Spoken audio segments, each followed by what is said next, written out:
Filsafat itu bisa satu inquiry, satu pencarian, bisa juga satu set of mind atau set of belief, bisa juga satu akademik disiplin, satu ilmu, satu kajian.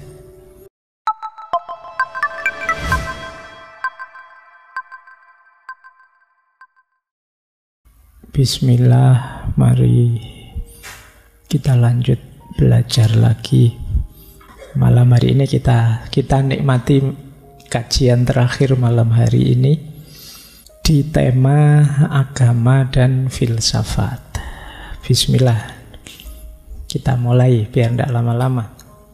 Yang pertama, yuk kita muhasabah dulu sebentar. Insya Allah yang hadir malam hari ini kan orang beragama semua.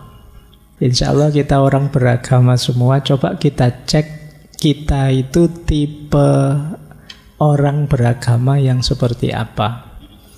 Nanti mungkin ada tipe tertentu yang memang berat kalau disambungkan dengan filsafat. Ada yang cocok, ada yang tidak. Itulah mengapa nanti ada orang yang nyaman dengan filsafat, dengan agamanya, ada yang tidak nyaman. Ya memang tipenya beda-beda. Itulah mengapa saya sering bilang, ya monggo saja, ada orang suka filsafat, ada yang tidak suka filsafat. Itu haknya tiap orang untuk suka atau tidak suka sesuatu. Nah, saya ambil teori dari buku yang judulnya 6 Ways of Being Religious, 6 cara beragama, Dale Kenyon. Dia bilang begini, orang beragama itu ada 6 tipenya. Jadi ada 6 gaya. Nah, yang masing-masing orang mungkin beda-beda. Coba nanti kita cek ya, kita ada di mana. Yang pertama, fokus pada ibadah, sacred rite, menjalankan ritual, sholat, puasa, zakat, dan lain sebagainya. Kalau dalam Islam, jadi fokus pada ibadahnya, aktivitas konkret ritual. Tiap hari sibuknya ini, mana yang harus dilakukan, mana yang harus dihindari, mana yang halal, mana yang haram, dan lain sebagainya. Ini gaya pertama, kesibukan beragamanya di yang pertama. Ada gaya kedua. Gaya kedua ini fokus pada right action. Right action itu perilaku yang baik pada sesama, yaitu fokus pada akhlak. Mungkin kalian sering juga melihat, mendengar orang yang yuk akhlaknya, yuk adabnya, yuk diperbaiki. Orang beragama itu yuk akhlak. Innama bu'istu liutammima makarimal akhlak, ya hadisnya. Jadi beragama itu yuk kuncinya kebaikan pada sesama. Namanya akhlak. Ada yang gayanya ini kadang-kadang, enggak apa-apa lah ibadah nanti pelan-pelan diperbaiki, tapi kalau akhlak itu mutlak loh ya. Ini gaya kedua. Gaya right action. Ada gaya ketiga, yaitu gaya devotion. Kalau ini biasanya fokus pada kepasrahan, keikhlasan, mengelola hati untuk sepenuhnya dipersembahkan pada Tuhan. Ini gaya devotion. Kita diminta membersihkan hati, menjaga hati, fokus lillahi ta'ala, hanya pada Allah saja. Ini gaya devotion. Pasrahkan, berikan semuanya dalam hidup kita hanya untuk Allah. Hati kita harus bersih, mantep, hanya pada Allah saja. Ini gaya devotion. Ada gaya keempat, istilahnya Kenyon, shamanic mediation. Samanik itu ya saman. Jadi fokus pada tokoh figur yang harus diikuti, fokus pada idola-idola religius. Jadi kamu ustadz idolanya siapa yang kamu ikuti, kemudian tokoh idola dalam agamamu siapa, aliranmu apa dengan tokohnya siapa. Ini gaya samanik. Jadi merasa bahwa saya tidak mungkin bisa dekat dengan Tuhan tanpa orang-orang yang sebelumnya memang sudah dekat dengan Tuhan. Ini gaya samanik. Kalau 3 yang di atas tadi kan kita ikhtiari sendiri. Kalau yang keempat ini kita bermediasi dengan tokoh-tokoh agama. Ada yang keempat, yaitu mystical quest. Mystical quest itu yang suka tasawuf-tasawuf, perjalanan spiritual menuju Tuhan, makom demi makom, ahwal dari Allah dan lain sebagainya. Ini pengalaman spiritual. Ya, kalian tahulah, kita di ngaji ini banyak sekali membahas pengalaman-pengalaman spiritual. Kadang-kadang kalian kan seneng tema-tema seperti itu, pingin juga berpetualang di sana misalnya. Tapi ada juga yang tidak suka. Nah, mungkin di sini banyak yang mystical quest, membaca, suka Maulana Jalaluddin Rumi, Ibnu Arabi, suka dengan Sunan Kalijogo, suka dengan... Nah, ini mystical quest, senang mencari pengalaman mistik berhubungan langsung dengan Tuhan. Ya meskipun banyak juga yang hanya senang mendengar dan membacanya saja, tapi belum jalan. Kalau ini masih belum. Mystical quest itu ya memang jalan, kalian tirakatan beneran. Kalian ya melakukan amalan-amalan mencari pengalaman mistik sendiri. Ini mystical quest. Yang ke-6, reasoned inquiry. Reasoned inquiry itu senang memahami agama secara rasional, mengejar makna-makna intelektualnya. Baca buku, diskusi, kajian, dialog, debat, dan lain sebagainya. Ini namanya reasoned inquiry. Ingin tahu makna rasionalnya, ingin tahu rasionalisasinya. Ini gaya ke-6. Gaya ke-6 ini nanti cocok kalau disambungkan dengan filsafat. Gaya ke-5 lumayan. Gaya yang lain juga bisa, cuma yang paling kuat kan di gaya ke-6. Orang beragama yang ingin paham, tidak sekedar ingin menjalankan, ingin tahu rahasia rasionalnya agama. Ini yang nomor 6. Oke, sudah tahu ya 6 ya. Silahkan nanti teman-teman direnungi, saya ada di mana. Kok saya tidak ada di 6-6-nya Pak? Ya kamu belum serius berarti, atau kamu tipe khusus alternatif. Ya, tidak masuk teori pokoknya saya Pak. Dianggap suka ritual juga ndak. Mystical quest jangan-jangan, tapi ya ndak. Yo senangnya baca cerita-cerita, pengen jadi wali, pengen bisa terbang, pengen bisa itu, tapi waktunya wiritan ndak kuat saya Pak. Waktunya itu berarti bukan. Reasoned, senang Pak filsafat, saya baca-baca, tapi kalau baca sendiri tidak paham Pak, saya harus perlu figur. Nah, macam-macam, coba kalian cek sendiri. Mungkin ada orang yang gabungan 2 atau 3, siapa tahu ada yang 6-6-nya. Kalau bisa 6-6-nya hebat sekali. Baik, monggo saja, setiap orang punya tipenya sendiri-sendiri. Silakan. Bukan berarti kalau sudah akhlak tidak peduli ibadah loh ya, tidak peduli secret. Ini maksudnya titik tekannya, fokusnya, yang diutamakan oleh orang yang beragama ini. Jadi yang dinomorsatukan, ada yang menomorsatukan ibadah, ada yang menomorsatukan akhlak, ada yang menomorsatukan tata hati untuk ikhlas pada Tuhan, ada yang menomorsatukan mencari rujukan figur tokoh yang benar, ada yang menomorsatukan pengalaman keagamaannya, ada yang menomorsatukan pemahaman inteleknya. Jadi masing-masing ada caranya. Ini mumpung akhir tahun, memuhasabahi keberagamaan kita.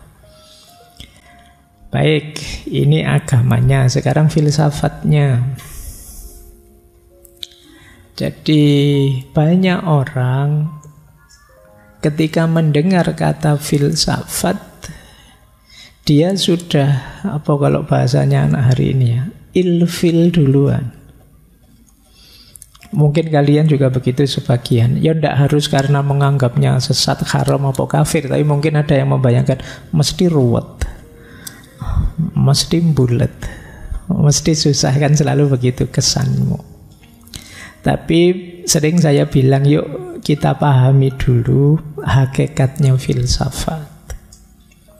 Filsafat itu bisa satu inquiry, satu pencarian, bisa juga satu set of mind atau set of belief, bisa juga satu akademik disiplin, satu ilmu, satu kajian. Jadi ini ayo dibedakan biar tidak dicampur. Kalau sebagai inquiry, pencarian, itu yang saya bilang filsafat sebagai proses. Disinilah yang sering saya sebut kita dituntut untuk mendaya gunakan akal budi kita untuk berpikir. Jargonnya dari mitos ke logos, menuju filosofia, cinta kebijaksanaan. Ini namanya an inquiry, filsafat sebagai satu pencarian kebenaran, pencarian kebijaksanaan. Kalau di makna yang pertama ini, ya semua orang pastinya meskipun tidak sadar atau tidak ngaku, pasti berfilsafat. Tidak ada yang tidak. Begitu orang itu memikirkan hidupnya, dia sedang berfilsafat. Hidup yang baik itu yang kayak gimana ya? Hidup yang benar itu yang kayak gimana ya? Begitu kalian berpikir begitu, kalian sedang berfilsafat. Meskipun nanti ketemunya, oh menurut saya yang paling pas hidup itu ya patuh saja 100% pada tuntunannya Allah misalnya. Ini sejenis penemuan kebenaranmu. Orang lain menyimpulkannya bisa berbeda. Jadi ini yang sering saya sebut filsafat sebagai proses. Yang ini ya setiap orang pasti melakukannya sadar atau tidak. Ya lebih enak sadar, jadi terarah. Meskipun kalau misalnya kalian tidak senang dengan kata filsafat, ya monggo saja kamu pakai istilah berpikir kah, merenung kah, berefleksi kah, kontemplasi, monggo saja. Yang kalian cocok. Jadi makanya dulu di pertemuan awal saya sebut orang tidak suka filsafat, tidak masalah. Tapi kalau tidak mau berpikir, berhenti dia jadi manusia. Karena penciri utamanya manusia itu berpikir. Baik, yang kedua, filsafat juga kadang diartikan a set of mind atau belief. Kalau yang kedua ini, kalau di bahasa Indonesia mungkin kita sering pakai istilah filosofi. Setiap orang punya set of mind, punya filosofi-filosofi hidup yang dia yakini. Saya punya, kalian punya, Nietzsche punya, Aristoteles punya, Al-Farabi punya, Ibn Rus punya. Dan memang tidak harus sama. Setiap orang punya set of mind atau set of belief yang beda-beda. Kalian boleh tidak setuju dengan set of beliefnya temanmu, set of beliefnya filosof ini, filosof itu tidak masalah. Menurut saya Pak, filosof yang itu kalau dari pandangan agama saya, dia itu sudah kafir, murtad, tidak masalah. Jadi ini yang sering saya sebut, ini produk pemikiran filsafat yang setiap orang mungkin mindsetnya beda-beda, temuan kebenarannya beda-beda. Dan memang tidak harus kamu setujui. Nah, nanti banyak orang tidak suka filsafat sebenarnya diarahkan ke yang kedua ini. Set of mind atau set of belief. Ya tentu saja di situ isinya beragam. Ada yang sangat ateistik, ada yang sangat religius, bahkan banyak juga yang sangat spiritual. Kalau dikalkulasi sebenarnya jauh lebih banyak para filosof itu yang teistik dibandingkan ateistik. Kalau mau bikin kuantitatif loh, tapi kan setiap mindset ya monggo saja. Jadi kalian bahkan boleh, saya tidak setuju semuanya Pak, saya ingin mencari sendiri, monggo saja. Jadi kalau di level yang kedua ini, kalian boleh setuju, boleh tidak setuju, silahkan. Dengan mindset yang mana? Saya suka Pak kalau cocok dengan akidah saya, yang tidak cocok saya tidak suka, tidak masalah. Tapi harus fair, harus diakui juga banyak pikiran-pikiran para filosof yang nyambung, cocok, sesuai dengan akidah. Itu yang kedua. Yang ketiga, ada filsafat itu yang sekarang diajarkan di kampus-kampus, di dunia akademik, termasuk mungkin di ngaji filsafat ini. Ini filsafat sebagai akademik disiplin. Kalau ini sebagai ilmu, sebagai teori, bahan pertimbanganmu untuk melakukan inquiry. Kamu membaca Nietzsche, kamu membaca Sartre, kamu membaca Imam Ghazali, kamu membaca Al-Farabi, monggo saja. Sebagai ilmu untuk nambah wawasan. Biar ketika melakukan inquiry tadi, pencarian kebenaran, kamu luas wawasannya. Sehingga ketika melahirkan belief atau mindset atau set of mind, jadinya lebih komprehensif. Jadi ini positioningnya filsafat ya. Jadi tidak selalu orang bicara Nietzsche terus dia berarti ateis. Tidak juga, kalau itu hanya sebagai akademik disiplin ya orang belajar saja sebenarnya. Nambah wawasan saja. Itu akademik disiplin, inquiry, set of mind. Ini yang bedakan tiga ini ya, biar tidak dikebiah-uyah semuanya. Tidak hanya karena ada satu pikirannya para filosof yang melenceng terus dianggap semuanya melenceng. Terus sudahlah tidak filsafat-filsafatan. Terus kamu akhirnya tidak mau bahkan berpikir inquiry, tidak mau pakai logika, tidak mau pakai mantik. Ini dasarnya ini. Ini untuk kalau ada yang tanya-tanya ya. Kayak saya kadang-kadang tanya jawab itu kan tidak panjang waktunya. Ini sekarang tak jawab panjang hubungannya agama dan filsafat. Baik, tadi saya bilang ya, ketika itu set of mind, semua orang berfilsafat. Apa ada orang yang tidak berfilsafat? Rasanya tidak ada. Di situ saya ambil dari pikirannya Ayn Rand. Ayn Rand saya kutip juga di buku Sebelum Filsafat itu. Ada banyak sekali cara berpikir logis keseharian kita itu sebenarnya sama loh kayak para filosof besar. Misalnya kalau kita bilang jangan terlalu yakin, di dunia ini tidak ada satupun yang pasti. Yang punya kalimat ini dulu namanya David Hume.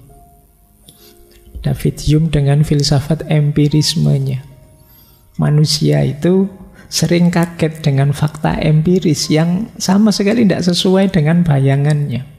Maka tidak usah terlalu yakin tentang sesuatu. Keyakinan itu kan berarti mengeneralkan segala hal dengan satu teori. Tidak ada satupun di bawah matahari ini yang pasti. Ini kan filosofis sekali, tapi kalian pakai ini kan tidak sadar bahwa ini sangat filosofis. Jangan terlalu yakin, tidak ada sesuatu pun yang pasti. Makanya jangan galau kalau surveinya kok rendah, ya itu biasa saja. Oke, itu contohnya. Tahu Baik, itu kan filosofis berarti kan juga. Yang kedua, Plato. Plato punya teori idea. Dia bilang begini, kalau kalian mungkin pakai kalau teori, kenyataannya tidak akan sebagus itu. Itu persis kalimatnya Plato. Sesuatu itu ideal itu ya adanya di kepala. Dalam kenyataannya mesti ada kurangnya. Tidak pernah sempurna. Kesempurnaan itu adanya di alam ide. Maka kalau kalian bilang, ya ini mungkin bagus tapi kan teori, aslinya tidak akan seperfect itu. Itu Plato yang ngomong itu. Jadi kalau kalian kemarin tidak sadar ngomong ini, sebenarnya mungkin levelmu level Plato. Ya, kamu tidak sadar saja. Baik. Nah, atau kalian pakai kalimat ini. Kalau ini Agustinus Santo, itu buruk dilakukan. Tapi kan kita ini manusia, tidak ada orang yang sempurna. Kita kan sering juga bilang, kalau kita sedang salah apa gitu kan, kita alasannya, ya kita manusia biasa Pak, tidak ada orang yang sempurna. Agustinus yang bilang itu. Atau William James pragmatis. Di antara jargonnya dia, ya mungkin itu benar bagimu, tapi tidak bagiku. Ya mungkin cocok bagimu, tapi bagi saya beda lah. Kan tiap orang bisa beda-beda. Nah, itu William James. Atau Immanuel Kant. Kalian mungkin sering seperti Immanuel Kant. Aku tidak bisa menjelaskannya, aku tidak bisa membuktikannya, tapi rasanya kok itu benar. Nah, kamu kan sering begitu loh. Yang punya teori ini Immanuel Kant. Kamu kan sering ada di situasi yang gimana ya menjelaskannya, tapi menurut saya yang benar yang itu. Membuktikannya gimana saya tidak tahu, tapi aku merasa itu benar. Atau kadang-kadang kalian sudah terlanjur ngamuk, pingin marah, sudahlah, pukul dulu saja, mikir belakangan. Ada John Dewey bilang, tindakan dulu, dipikir belakangan, sudah nanti saja mikir. Kesuwen mikir kita tidak jalan-jalan. Jalan saja dulu, eksekusi dulu, nanti sambil jalan dievaluasi kalau ada yang kurang. Itu John Dewey. Jadi sehari-hari itu kita sebenarnya banyak wawasan-wawasan filosofis. Atau Hegel. Kalau Hegel ya dia terkenal dengan filsafat sejarahnya. Kalau kalian bilang begini, ide itu mungkin kemarin benar, tapi kan sekarang beda. Bukan hari ini, itu Hegel. Nah, kalian boleh sekarang seneng orang itu nyari jejak digitalnya di masa lalu. Kemudian dipampangkan, lo dulu ngomong apa, sekarang ngomong apa. Iya, dulu dan sekarang jangan dibandingkan, kata Hegel. Jadi kalau kita membanding-bandingkan dulu dan sekarang, kita akan capek. Karena tentu saja orang itu berubah, situasi berubah. Tidak ada orang yang bisa 100% konsisten gitu terus ya. Setiap orang berubah pasti. Ini salah satu ilustrasi ya teman-teman, bahwa setiap hari kita sebenarnya mungkin berfilsafat, cuma tidak pernah mikir sampai sedalam mereka saja. Coba kalian teorikan semua yang, coba kalian celetuan-celetuanmu yang kamu sampaikan tiap hari. Coba kamu sekarang cek lagi postingan-postinganmu setahun ini, jangan-jangan ada yang sangat filosofis. Lu sopo ngerti nanti kamu bisa bikin filsafat-filsafat yang baru. Biar postingan-postingan isengmu itu ada gunanya lah dikit-dikit, tadi membawamu jadi seorang filosof. Jadi setiap orang berfilsafat, ya bedanya ada yang tidak sadar, ada yang sadar. Kalau disadari bisa dalam, bisa membawa manfaat besar untuk hidup kita. Misalnya tadi, yang dulu dan sekarang itu pasti beda. Contohnya saya ini dulu gimana, sekarang gimana. Itu bisa dalam nanti. Baik. Cuma memang berfilsafat itu ada banyak halangannya.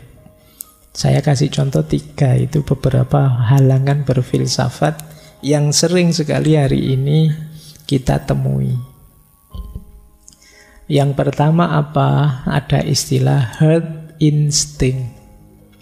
Herd instinct itu insting kerumunan. Kita itu cenderung tenggelam oleh kerumunan. Yang lain ke utara, kita ikut ke utara. Yang lain ke selatan, kita ikut ke selatan. Jadi kita khawatir ditinggalkan oleh support group kita yang mensupport kita, masyarakat sekeliling kita. Akhirnya kita lebih milih mengalir saja, ikut yang lain. Nah, ini membuat orang jadi tidak kritis. Jadi yang lain ikut ngaji filsafat, ikut juga ngaji filsafat. Ditanya kenapa kok ikut, tidak tahu, asik aja. Ini jenis herd instinct namanya. Jadi insting kerumunan, ya karena manusia itu makhluk sosial. Dia khawatir kalau ditinggalkan circle-nya. Padahal circle-nya tidak selalu benar. Nah, filsafat kan menyuruh kritis. Yuk jangan ikut saja, yuk kalau memang kelompokmu bagus, baik, benar, ikuti. Kalau tidak, ya tinggalkan saja, tidak usah ikut. Tapi kan kita takut loh, kalau saya ditinggalkan mereka, gawat Pak, saya kan tidak bisa hidup sendiri. Ini tantangan bagi filsafat. Yang kedua, yang sering menghalangi kita berfilsafat itu partisan mindset. Cara berpikir partisan, kelompokku dan kelompokmu, kita dan mereka, minna wa minhum. Biasanya partisan mindset itu kan dilanjutkan berpikir hitam putih. Aku yang pasti benar, mereka yang pasti salah. Aku yang pasti baik, mereka yang pasti buruk. Aku yang pasti hebat, mereka yang pasti tidak hebat. Ini yang dimaksud mental partisan, mindset partisan. Jadi isinya adalah we are right, they are wrong. Mentalitas us and them, kita dan mereka. Kita seringkali pakai logik ini, circle kita atau circle mereka, kelompok kita atau kelompok mereka, pilihan kita atau pilihan mereka. Nah, itu partisan mindset. Karena saya sudah terlanjur milih, sudah terlanjur berkubu, yo mati-matian harus saya bela kubu saya. Nah, baik atau benar tetap harus saya bela, salah pun saya bela. Ini namanya partisan mindset. Tentu saja jadi tidak kritis. Kemudian yang ketiga, gandengannya partisan mindset itu arogan mindset. Arogan mindset itu nganggap diriku penting, nganggap diriku lebih hebat dari yang lain, aku lebih pintar dari yang lain. Kita ingin menunjukkan diri kita selalu benar. Kita tidak mau disebut tidak tahu, tidak paham atau salah, karena aku ini hebat. Begitu terbukti salah, kita ngeyel, cari-cari alasan biar tetap benar. Yo nanti paling mentoknya, saya kan juga manusia biasa, bisa salah. Ini mesti, pokoknya orang iso salah pokoknya. Aku harus selalu hebat. Ini namanya arrogant mindset. Makanya pernah saya bilang justru orang yang suka ngeyel, dia harus selalu benar, malah bukan cirinya filsafat. Jadi filsafat itu ya dia keberpihakannya bukan pada egonya tapi pada kebenaran. Meskipun sebenarnya tidak cocok sama saya, bukan selera saya, tapi kalau benar ya saya akui kamu benar. Nanti banyak orang yang arogan. Ya mungkin ada juga yang arogan mindset atas nama filsafat. Wah, saya sudah ikut ngaji filsafat sudah ratusan sesi, mosok dikalahkan debat sama anak kecil gini, tidak usah lah. Terus kamu ngeyel, tidak bisa dikalahkan. Ini namanya arrogant mindset. Jadi, yo kalau ada kalian tiga halangan ini, biasanya ya sulit memang untuk berfilsafat. Herd instinct, partisan mindset, atau arrogant mindset. Orang yang arogan, partisan, dan tenggelam dalam kerumunan susah untuk berfilsafat. Karena tiga situasi ini membuat orang tidak kritis. Dan ini tidak simpel, agak berat. Karena yang pertama kita makhluk sosial, kemudian kita itu selalu ada dalam pilihan-pilihan sosial, dan yang ketiga kita itu selalu merasa diri kita penting. Rata-rata orang menganggap aku yang paling penting, seolah-olah dunia itu ya muternya di sekitarku saja. Banyak orang berpikirnya begitu. Seolah-olah kalau saya tidur, dunia ikut tidur. Kalau saya bangun, dunia baru bangun lagi. Banyak orang merasa dirinya sehebat itu. Baik, oke ya. Ini nanti kita sambungkan hubungannya apa dengan agama dan filsafat nanti ya.